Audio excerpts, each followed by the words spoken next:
So I get all that information back, and then I do a second edit, and that's where I look at what my beta reader pointed out.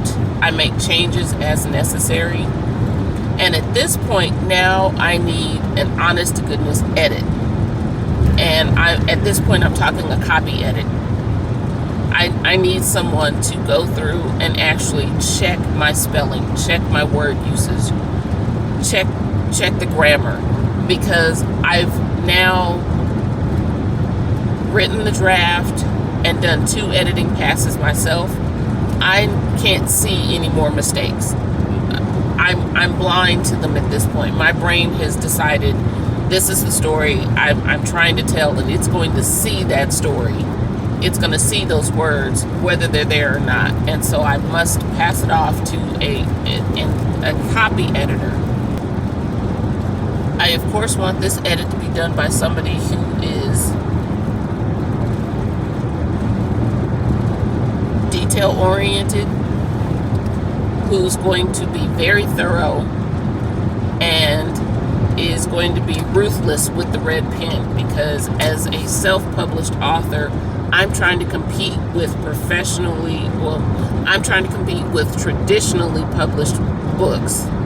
And that means that if you open my book and say a book written by Stephen King, as far as the quality is concerned, I want it to match that professionally done book.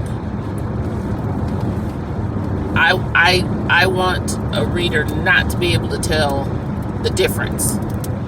Now, of course, his writing style is different from mine. That's fine. Our genres are different. That's fine. But side by side, somebody looking at those 2 books should not be able to tell that mine was DIY, mine was self-produced. So the editing at this 3rd stage needs to be on point. So while the book is being professionally edited,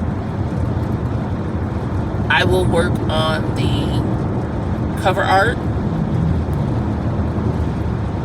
as well as formatting the manuscript to my book manufacturer standards. I use BookLogix to print and bind my books, the paperback editions. They also do hardback. They have a ton of services that are very useful to the self-published author, and I will definitely link them below.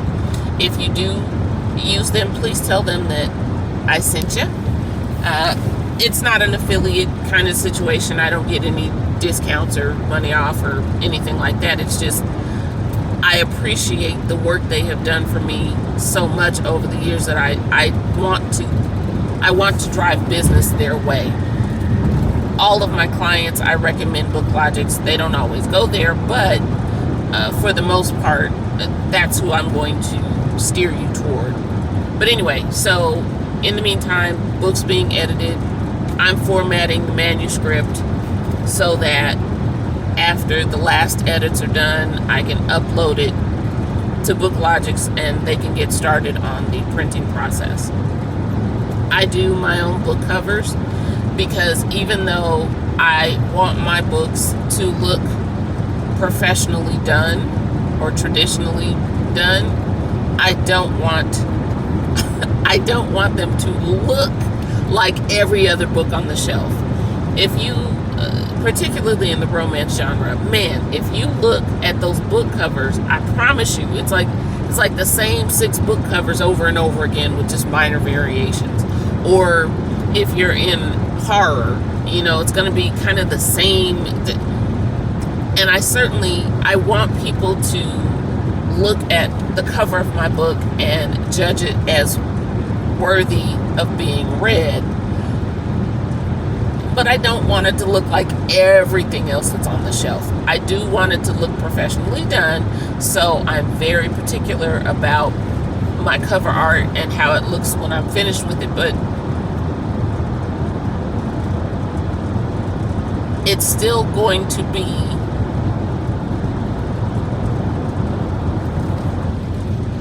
slightly off when compared to other books in my genre. So, okay, so books being professionally edited, I formatted the manuscript. I also do my own format for digital publication. So for EPUB or Kindle, I, using a couple of guides from back in the day, will format my own work toward that, or for digital readers.